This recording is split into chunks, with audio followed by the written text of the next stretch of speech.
Shri Jyothikumar Chamakkala, P ശശിക്കുള്ള പ്രതിരോധമാണ് ശക്തമായി ഉന്നയിക്കുന്നത് അനിൽകുമാർ. പി ശശിയുമായി ബന്ധപ്പെട്ട് എന്തുകൊണ്ട് ആദ്യം കൊടുത്ത പരാതിയിൽ ആ പേരില്ല, രണ്ടാമതാണല്ലോ കൊടുത്തത് എന്നുള്ളതാണ് ഏറ്റവും പ്രധാനപ്പെട്ട വിഷയമായി അദ്ദേഹം കാണുന്നത്.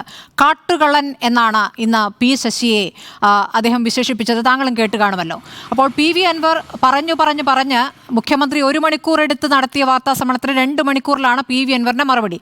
വാർത്താസമ്മേളനം മുഴുവൻ 1 മണിക്കൂർ എന്നല്ല, മുഖ്യമന്ത്രി പി വി അൻവറിന്റെ വിഷയം പറയാനെടുത്ത സമയമാണ് ഞാൻ പറഞ്ഞത്. അതിന് 2 മണിക്കൂർ എടുത്താണ് പി വി അൻവർ മറുപടി നൽകിയിരിക്കുന്നത്. ഇനി അതാ പൊതുസമ്മേളനം വിളിക്കാൻ പോകുന്നു.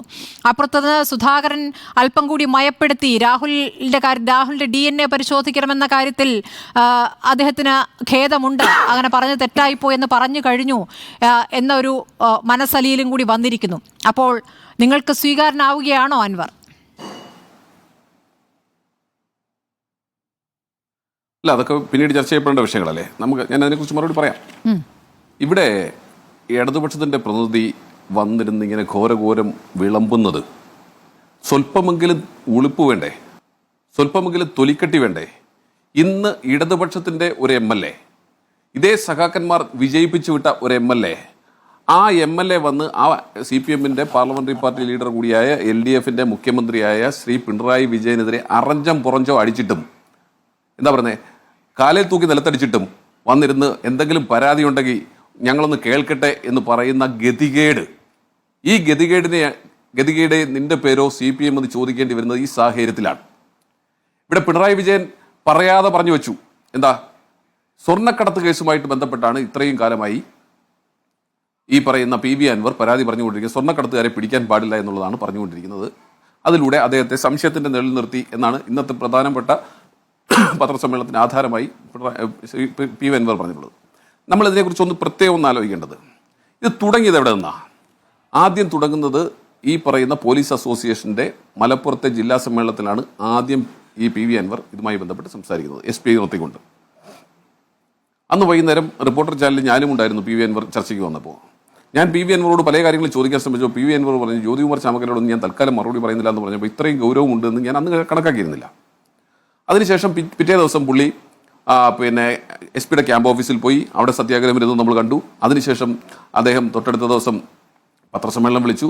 ആദ്യത്തെ ഞാൻ പറഞ്ഞു വന്നത് പഴയ നിലവിലെ SP-യെ കുറിച്ച് പറഞ്ഞു, ശശിധരനെ കുറിച്ച് പറഞ്ഞു, മുൻ SP ആയിരുന്ന സുജിത് ദാസിനെ കുറിച്ച് പറഞ്ഞു. പതിയെ അടുത്തത് ADGP-ലേക്ക് കടന്നു. അവിടെയും തീരുമാനമുണ്ടാകാതെ വന്നപ്പോൾ അദ്ദേഹം മുഖ്യമന്ത്രിയുടെ ഓഫീസിലേക്ക് തന്നെ വന്നു, അതായത് പി ശശിയിലേക്ക് എത്തി. പി ശശിയുമായി ബന്ധപ്പെട്ട ആരോപണങ്ങൾ അദ്ദേഹം പാർട്ടിക്ക് എഴുതി നൽകി എന്നുള്ള കാര്യത്തിൽ ആദ്യം കൊടുത്തോ രണ്ടാമത് കൊടുത്തോ, ആദ്യം കൊടുത്താൽ പിന്നെ കുറ്റമല്ലാതാകുമോ, രണ്ടാമത് കൊടുത്താൽ കുറ്റമല്ലാതാകുമോ, അങ്ങനെ അദ്ദേഹം എഴുതി കൊടുത്തപ്പോൾ പാർട്ടിയുടെ സംസ്ഥാന സെക്രട്ടറി പറഞ്ഞത് PV അൻവർ പറഞ്ഞിരിക്കുന്ന ആരോപണങ്ങൾ പി ശശിക്കെതിരെ ഉള്ളത് ഉൾപ്പെടെ ഗൗരവമുള്ളതാണ് എന്നാണ് കേരളീയ സമൂഹത്തോട് പറഞ്ഞത്. നിഷേധിക്കാൻ കഴിയുമോ? അപ്പോൾ അത് കഴിഞ്ഞു, അവിടെ കൊണ്ടും അവസാനിച്ചില്ല. ഇന്നിപ്പോൾ നേരിട്ട് മുഖ്യമന്ത്രിയെ ആക്രമിക്കുന്നു, മുഖ്യമന്ത്രിയുടെ മരുമകൻ കൂടിയായ മുഹമ്മദ് റിയാസിനെ ആക്രമിക്കുന്നു. കാരണം മുഖ്യമന്ത്രിക്ക് ഇനി അനന്തരാവകാശിയായി മുഹമ്മദ് റിയാസ് മാത്രം മതിയോ എന്ന് പച്ചയ്ക്ക് ചോദിക്കുന്നു. അപ്പോൾ ആ നിലയിലേക്ക് എത്തുമ്പോൾ ഇതുപോലെ ചില അനിൽകുമാർ മാത്രം ഇതിനെ ന്യായീകരിക്കുമെന്നതിനപ്പുറത്തേക്ക് അദ്ദേഹം ഇന്ന് പത്രസമ്മേളനത്തിൽ ആദ്യം അവസാനം അദ്ദേഹം സഖാക്കളെ അഭിസംബോധനയോടെ സംസാരിച്ചത്. അദ്ദേഹം സഖാക്കളുടെ കരുതലിലൂടെയാണ് അദ്ദേഹം സംസാരിച്ചിട്ടുള്ളത്. അദ്ദേഹം ഇടതുപക്ഷത്തിൻ്റെ മുന്നണിയിൽ നിങ്ങൾ എന്ത് ചെയ്യുമെന്ന് ചോദിച്ച ചോദ്യം കേട്ടപ്പോൾ തന്നെ ഞാൻ അത്ഭുതപ്പെട്ടു. കാരണം ഇവർക്ക് ഇനി എന്ത് ചെയ്യാൻ പറ്റും? ഞാൻ ഇനി ഇടതുപക്ഷത്തേക്കില്ല, ഇടതുപക്ഷത്തിൻ്റെ പാർലമെന്ററി പാർട്ടിയിലേക്ക് ഇല്ല എന്ന് പ്രഖ്യാപിച്ചുകൊണ്ടാണ്, എന്നാൽ MLA സ്ഥാനം രാജിവെക്കില്ല എന്ന് പ്രഖ്യാപിച്ചുകൊണ്ടാണ് അദ്ദേഹം ഇന്ന് ഇത്രയും പച്ചയ്ക്ക് മുഖ്യമന്ത്രിയോട് പിന്നെ ഇത്തരത്തിൽ മുഖ്യമന്ത്രിക്കെതിരായി പ്രതികരിച്ചിട്ടുള്ളത്. എന്തൊക്കെയാണ് പറഞ്ഞിട്ടുള്ളത്? എന്തിനാ ചിരിക്കുന്ന അനിൽകുമാർ ഇത് ചിലപ്പോൾ സന്തോഷം തോന്നുന്നുണ്ടായിരിക്കും. കാരണം മുഖ്യമന്ത്രി ഇങ്ങനെയൊക്കെ പറയാൻ ഒരാളെങ്കിലും വന്നല്ലോ, തനിക്ക് കഴിയാത്തത് ചിലപ്പോൾ പിന്നെ PV അൻവറിന് കഴിയുന്നല്ലോ, ഇതൊരു സന്തോഷമായിരിക്കും അനിൽകുമാറിൻ്റെ മുഖത്തെ ചിരിക്ക് കാരണം. ഏതായാലും പറഞ്ഞെന്താണ്, മുഖ്യമന്ത്രി ചതിയനാണ്, ശശി കാട്ടുകള്ളനാണ്. അപ്പൊ ചതിയൻ ചന്തുവും കാട്ടുകള്ളനുമാണ് ഈ സംസ്ഥാനം ഭരിക്കുന്നതെന്നാണ് അദ്ദേഹം പറഞ്ഞു വെച്ചത്. മുഖ്യമന്ത്രി എന്ന സൂര്യൻ കെട്ടുപോയി.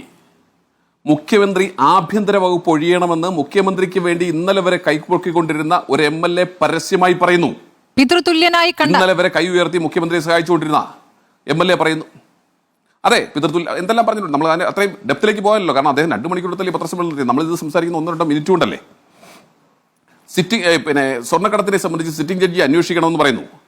പാർട്ടിയിൽ മുഖ്യമന്ത്രിയുടെ മരുമകൻ മാത്രം മതിയോ എന്ന് ചോദിക്കുന്നു. അത് അനിൽകുമാർ കൂടെ കേൾക്കേണ്ടതാണ്. ഒരു പക്ഷേ അനിൽകുമാറിന് അതിനകത്ത് ബുദ്ധിമുട്ടുണ്ടാവില്ലായിരിക്കും, കാരണം അത് വേറെ കാര്യങ്ങളുണ്ട്. അതുപോട്ടെ. മുഖ്യമന്ത്രിയുടെ ഗ്രാഫ് 0 എന്ന് പറയുന്നു. മുഖ്യമന്ത്രിയുടെ മൂക്കിന് കീഴെ നടക്കുന്നത് എന്താണെന്ന് മുഖ്യമന്ത്രി പോലും അറിയുന്നില്ല എന്ന് പറയുന്നു. CPM-ന്റെ അവസാനത്തെ മുഖ്യമന്ത്രിയാണ് പിണറായി വിജയൻ എന്ന് പറയുന്നു. സ്വർണ്ണക്കടത്ത് കേസിൽ മുഖ്യമന്ത്രിയെയും കൂട്ടിയോജിപ്പിക്കുന്നു. അത് നേരത്തെ യോജിപ്പിക്കേണ്ട കാര്യമില്ല, നേരത്തെ ശിവശങ്കർ ജയിലിൽ കിടന്നപ്പോൾ തന്നെ നമുക്ക് ബോധ്യപ്പെട്ടതാണ്. ഗോവിന്ദൻ മാഷിന് പോലും ഈ പാർട്ടിയിൽ ഒരു സ്ഥാനവുമില്ല എന്ന് പറയുന്നു. പൂരം കലക്കിയത് കേന്ദ്ര സർക്കാരുമായി അഡ്ജസ്റ്റ്മെന്റ് നടത്തിയിട്ടുള്ള ആളുകളാണ്, അതായത് മുഖ്യമന്ത്രിയും കൂട്ടരുമാണെന്ന് ഇടതുപക്ഷ MLA തന്നെ സംസാരിക്കുന്നു. കോടിയേരി ബാലകൃഷ്ണനോട് അനാദരവ് കാട്ടി എന്ന് പറയുന്നു. റിയാസിന് വേണ്ടി അൻവറിന്റെ നെഞ്ചത്തേക്ക് കയറാൻ വരണ്ട എന്ന് പറയുന്നു.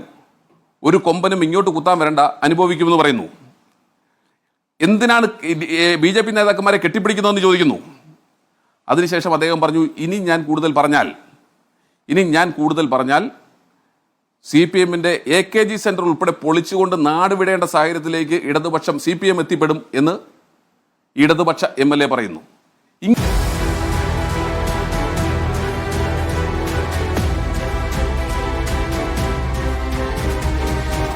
ഡിബേറ്റ് വിത്ത് സ്മൃതി പരുത്തിക്കാട്.